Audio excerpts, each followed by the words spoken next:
পবিত্র জুমার দিন, মহান এক বিশেষ মাস শাওয়াল মাস। শাওয়াল মাসের জুমার দিন আল্লাহ তাআলা আমাকে আপনাকে হাজির করেছেন। সেই আল্লাহ পাকের দরবারে লাখো কোটি শুকরিয়া পেশ করে একবার মুক্ত কণ্ঠে বলি আলহামদুলিল্লাহ।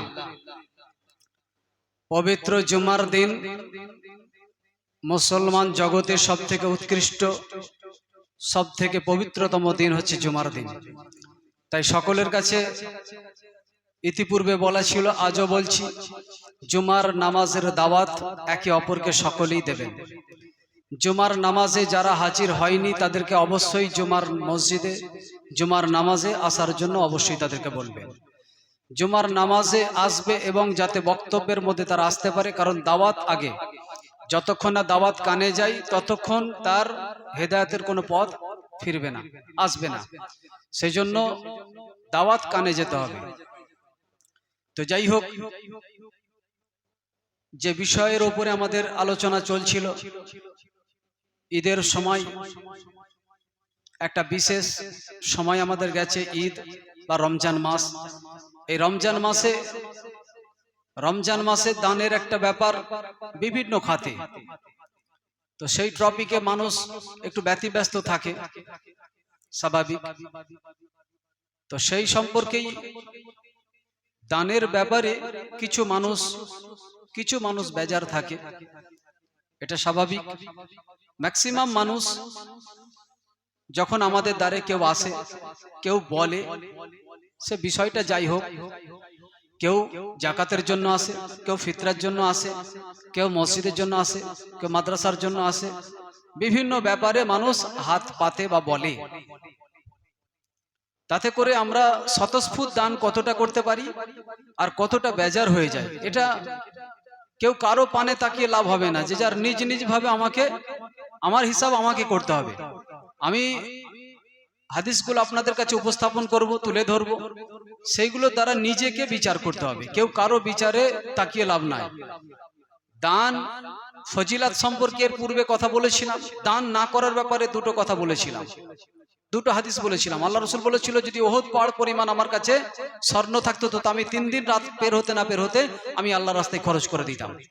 আর দুজন ফারিস্তা প্রতিটা মানুষের কাছে আল্লাহ তাআলা পাঠিয়ে দেন।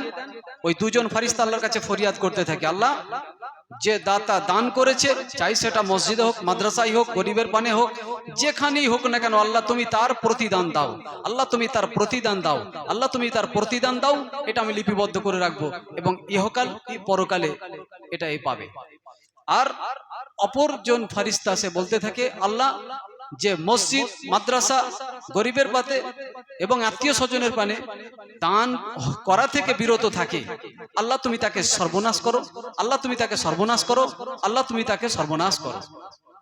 এই দুটো হাদিস, এই দুটো টপিকের উপরে কথা বলেছিলাম। আজকে ঠিক সেই ধরনেরই একটি হাদিস আল্লাহ রাসূল সাল্লাল্লাহু আলাইহি ওয়াসাল্লাম যেটা বলেছেন, ওয়ান আসমা রাদিয়াল্লাহু তাআলা ক্বালাত ক্বালা রাসূলুল্লাহ সাল্লাল্লাহু আলাইহি ওয়াসাল্লাম আনফিকি ওয়ালা তুহসি ফায়ুহসিয়াল্লাহু আলাইকি ওয়ালা তুই ফায়ুইল্লাহু আলাইকি ইরদাই মাস্তাতাআত। মুত্তাফাকুন আলাইহি। বুখারী এবং মুসলিম শরীফের হাদিস। মহানবী সাল্লাল্লাহু আলাইহি ওয়াসাল্লাম কি বলেন, হযরত আসমা বিনতে আবু বকর রাদিয়াল্লাহু তাআলা বর্ণিত, তিনি বলেন, রাসূলুল্লাহ সাল্লাল্লাহু আলাইহি ওয়াসাল্লাম আমাকে বলেছেন, খরচ করতে থাকো, আল্লাহর রাস্তায় খরচ করতে থাকো। আল্লাহর রাস্তায় বলতে কি শুধু মসজিদ, মাদ্রাসা না, আপনি আপনার আত্মীয় স্বজন, মা বাপকে দেবেন, ভাই বোনকে দেবেন, গরিব অসহায়দেরকে দেবেন, যেখানেই দেবেন সবটাই আল্লাহর রাস্তায় খরচ, সবটাই আল্লাহর রাস্তায় খরচ। তাই আল্লাহ নবী কি বলছেন, তোমরা আল্লাহর রাস্তায় খরচ করতে থাকো, হিসাব করো না। খরচ করতে থাকো, হিসাব করো না। হিসাব করলে আল্লাহ তাআলা তোমাদেরকে দিতে হিসাব করবেন। আলা তুই ফায়ুইল্লাহু আলাইকা ইরদাহি মাস্তাতাআত। অতএব তোমরা যদি মসজিদ, মাদ্রাসা, গরিব আত্মীয় স্বজন তাদেরকে দিতে যদি চিন্তা ভাবনা করো, হিসাব করো বারবার, আল্লাহ তাআলাও তোমাকে যখন দেবেন জাযা বা বদলা, আল্লাহ 20 বার চিন্তা করবেন, 20 বার ভাববেন, ও কেমন দিয়েছিল, আমি ওকে কেমন দেব। সেই জন্য আজিউসো শৈলুরিব, যেমন আপনি করবেন তেমন তার ফল ভোগ করবেন। আপনি যেভাবে আল্লাহ রাস্তায় হাতকে বাড়াবেন সেভাবে আল্লাহ আপনার প্রতি হাতকে বাড়িয়ে দেবেন। জোরে বলুন সুবহানাল্লাহ। আল্লাহ রসুল বলছে, তোমরা অর্থ যখন আল্লাহ তোমাকে দিয়েছে, অর্থের মালিক কেউ না, কেবলমাত্র আল্লাহ। আল্লাহ তোমাকে অর্থ দিয়েছে, তাই ধরে রেখো না, ধরে রেখো না।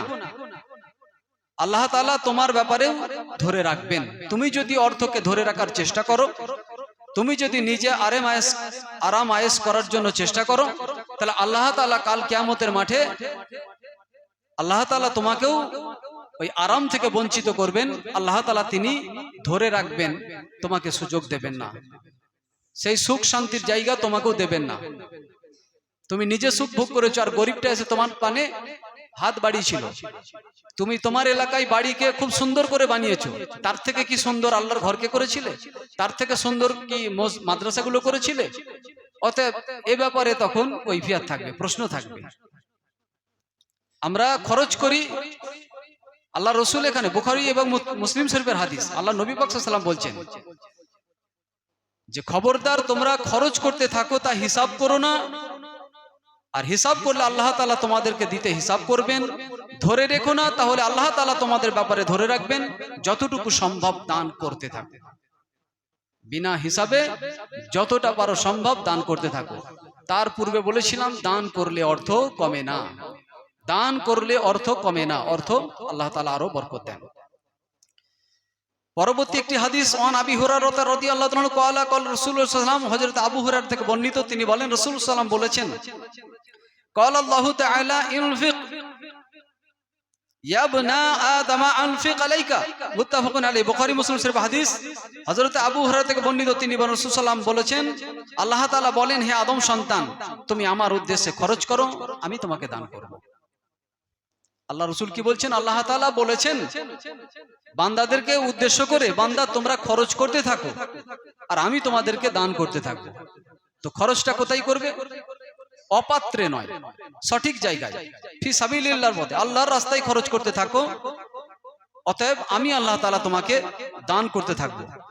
ওয়ান আবি উমামা রাদিয়াল্লাহু তাআলা ক্বালা ক্বালা রাসূলুল্লাহ সাল্লাল্লাহু আলাইহি ওয়াসাল্লাম, ইয়া ইবনা আদম আনতা বুসুল আনতা বুসুলাল ফাযলা খায়রুল লাকা ওয়া আনতামসিকু তুমসিকাহু শাররুল লাকা ওয়ালা তুলামু আলা কাফাফিন ওয়া আবদাবিন তাউল। রাওয়াহুল মুসলিম, মুসলিম শরীফ হাদিস। আবু উমামা বাহিলি রাদিয়াল্লাহু তাআলা বর্ণিত, তিনি বলেন রাসূল সাল্লাল্লাহু আলাইহি ওয়াসাল্লাম ইরশাদ করেছেন, হে আদম সন্তান, তোমরা প্রয়োজনের অতিরিক্ত যা আছে তা দান করবে, যেটা আছে তা আল্লাহর রাস্তায় দান করবে, এটা তোমাদের জন্য উত্তম। আর তাকে ধরে রাখা তোমাদের জন্য খারাপ। আল্লাহ তাআলা তোমাকে অর্থ দিয়েছে, এটা তুমি ধরে রাখবে, এটা তোমার জন্য খুবই খারাপ। যদি জীবন ধারণ উপযোগী সম্পদ নিজের কাছে সঞ্চিত রাখো, তবে তাতে তুমি নিন্দার যোগ্য হবে না। যেটুকু তোমার জীবনে চলতে গেলে যেটুকু তোমার রুজি রুটির দরকার, খাওয়া পড়ার দরকার, ততটুকু তুমি সঞ্চয় করে রাখো, এটার জন্য তুমি দোষী হবে না। আর দানের ব্যাপারে তোমার পোষ্যদের থেকে শুরু করবে, দানের ব্যাপারে তুমি তোমার পোষ্যদের থেকে শুরু করবে, অর্থাৎ তুমি তোমার নিকট আত্মীয়, খুব বিশেষ করে নিজের মা এবং বাপ, তাদের থেকে শুরু করো। তারা যেন কোনো অংশে ভুকা না থেকে যায়, কোনো অংশে তুমি যেমন ধরনের বাড়িতে থাকবে, যেমন ধরনের খাট বিছানায় থাকবে, তার থেকে উন্নত হবে, নিম্নমানের হতে পারে না। মা বাপকে শুধু এক মুঠো খেতে দিয়ে দিলাম এটা নয়, তুমি যেমন ধরনের জীবন কাটাবে তার থেকে তাদের আরো উন্নত মানের হতে হবে। নতুবা বাপ-মাকে রাখবো খুব নিম্নমানের বাড়িতে, আমি থাকবো উন্নত মানের বাড়িতে, আর বাপ-মাকে খেতে দিই, লোককে বলে বেড়ায় আমি অনেক বাপ-মাকে খেতে দিই, খাবার ঢেলে দিই তাদের সামনে। খিদমত কাকে বলে, এটা তাৎপর্য এত ছোট ব্যাপার নয়। মা বাপ যাদের হায়াতে আছে তাদের খিদমত এত ছোট ব্যাপার নয়। আমার বাচ্চাদের ড্রেস পোশাক যদি বছরে যদি 20,000 টাকা লাগে, তো বাপ মায়ের পেছনে আমাকে 20,000-এর ঊর্ধ্বে খরচ করতে হবে, তবে বাপ মায়ের খিদমত বলে গণ্য হবে। নতুবা বাপ মাকে দেওয়া হয় ওই রকম দেওয়া হয়, ওই রকম দেওয়া হয়। নিজের থেকে শুরু, নিজের বাপ মা কোনো অংশে যদি দুঃখ ব্যতীত থেকে যায়, তো লাইফে যত নেক কাজ করবে, যত ধরনের সৎ কাজ করবে, সবটাই বরবাদ বলে গণ্য হবে, কোনো কিছু কাজে আসবে না, কোনো কিছু কাজে আসবে না। সেই জন্য যাদের মা বাপ চলে গিয়েছে, পরবর্তী একটি হাদিস আছে, আমি পরে যদি আলোচনা হয় ইনশাল্লাহ রাখবো। হাদিসটা দেখছিলাম, আল্লাহ রসুল বলছে মা বাপ যাদের চলে গিয়েছে, মারা গেছে, তাদের জন্য লক্ষ টাকা খরচ অপেক্ষা, তাদের জন্য লক্ষ টাকা খরচ করা অপেক্ষা বেঁচে থাকাই 1 টাকা দান, সেটাই উত্তম। তার নিজের হাতে বেঁচে থাকাই, তার নিজের হাতে 1 টাকা দান, এটাই উত্তম। মানুষ মারা গেছে, তার নামে আমরা দান করছি 5,000, 5,000, 10,000, 20,000 টাকা, মসজিদ মাদ্রাসা গরিবের পানে মা বাপের নামে দান করছি, খাওয়ান দাওয়ান করছি, ইত্যাদি নানাবিধ করছি। যতটা না কাজ ওই মা বাপ থেকে, মা বাপের হাতে টাকাটা তুলে দাও। মা বাপ মরার পরে 50,000 টাকা খরচা করবে, তার থেকে 5,000 টাকা যে বেঁচে থাকা অবস্থায় দাও মা বাপকে দান করার জন্য। মা বাপকে দান করার জন্য, মাকে বলো দান করো মা, বাপকে বলো দান করো মা, যদি মা বাপের ভালো চান। যদি মা বাপের ভালো চান তো বেঁচে থাকা অবস্থায় তাকে দেন, যাতে সে আল্লাহর রাস্তায় খরচ করতে পারে। কারণ তার তো রোজগার নেই, ইনকাম নেই, সে কোথা থেকে রোজগার করবে? আপনি দেবেন, আপনার দেওয়া এটা হচ্ছে হক, তার পানেওয়ালা সে পাবে। অতএব যখন আপনি তাকে দিয়ে দেবেন, এটার মালিকানা সে হয়ে গেল, আর এই টাকা থেকে সে দান করবে, তবে সে একটা মোটা নেকির জায়গা পাবে। অতএব যা করবে জীবদ্দশায়, বেঁচে থাকা অবস্থায়, এর তুল্য ভালো কিছু হতে পারে না। মরার পরে লক্ষ লক্ষ টাকা খরচ করেও তার ভালো কিছু আশা রাখা যেতে পারে না। যদি আল্লাহর কোনো একটা রহমত হয়, কোনো একটা অ্যাঙ্গেল থেকে, কারো দোয়ার বরকতে, সেটা খুব যৎকিঞ্চিত একটা আশা, ও আশায় কখনোই ভরসা রাখা যেতে পারে না। যেটা করতে হবে সেটা জীবদ্দশায়, বেঁচে থাকা অবস্থায়, সেটা মা বাপ এবং আমি নিজে, আমার ফ্যামিলি, আমার স্ত্রীর হাতে দান। আমার স্ত্রীকে পয়সা তুলে দেবো, এটা তোমার, সে দান করবে। আমার ছেলে মেয়েকে তুলে দেবো, এটা তোমার, এটা সে দান করবে। আমি যেটা দান করব, আমি আমার ব্যাপারে দান করব। অতএব যে যার অর্থ থেকে সে তার দানের জায়গা রাখবে। বাড়িতে যদি আমি 100 টাকা বিল কাটি, তো আমার স্ত্রীর নামে একটা বিল কাটবো, আমার ছেলের নামে একটা বিল কাটবো, আমার বাপের নামে একটা বিল কাটবো, মায়ের নামে একটা বিল কাটবো। টোটাল 100 টাকা দেবো, তো টোটাল 100 টাকা আমি 20 টাকা করে কাটবো। সেই জন্য যদি তাদেরকে আমি বাঁচাতে চাই, তাদের যে জায়গাও যদি বাঁচাতে চাই, কু আনফুসাকুম আহলিকুম নার, নিজে যেমন জাহান্নাম থেকে বাঁচার জন্য দান করছো, তো ছেলের তরফ থেকে, ছেলেকে যদি বাঁচাতে চাও তো তার তরফ থেকেও দান করো। যদি ছেলের ইনকাম থাকে তাহলে ছেলেকে বলো বেটা তুমি তোমার রোজগার থেকে দান করো। মেয়ের কাছে যদি জামাইয়ের পয়সা থাকে, মেয়েকে বলো তুমি দান করো। স্ত্রীর কাছে যদি পার্সোনাল কিছু টাকা থাকে, তো তাকে বলো দান করো। অতএব তাদেরকে যদি বাঁচাতে চাও, তো শুধু নামাজ পড়লেই কাজ হবে না, এই জায়গাগুলো, এই বিষয়গুলো আমাদের মধ্যে থাকতে হবে। তো যাই হোক, বক্তব্য আমি সংক্ষিপ্ত করছি, কারণ এ ব্যাপারে অনেকগুলো হাদিস আছে, অনেকটাই কথা আছে, আমি উপস্থাপন করব, আপনারা শুনুন, জানুন। দানের ব্যাপারে বলাটা অপরাধ, নামাদের জানাই কমা রয়ে গেছে, জানাই কমতি রয়ে গেছে। অতএব জিনিসগুলো জানতে হবে, বুঝতে হবে। পার্ট টু পার্ট আমি বলে যাব, আপনারা খালি শুনে যান, বুঝে যান।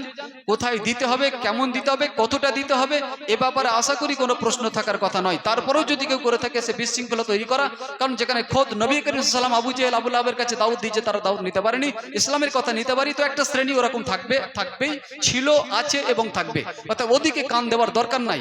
অতএব হাদিস থেকে উপস্থাপন করা হবে, নিশ্চিত যারা বোঝার তারা বুঝে নেবে, যারা বোঝার নয় কোনোদিনই বোঝে না, আর বুঝবেও না। অতএব সবার কাছে আমার আবেদন থাকবে যে বোঝার চেষ্টা করুন। হাদিস উপস্থাপন করা হবে, কোরআনের বাণী আপনাদের কাছে উপস্থাপন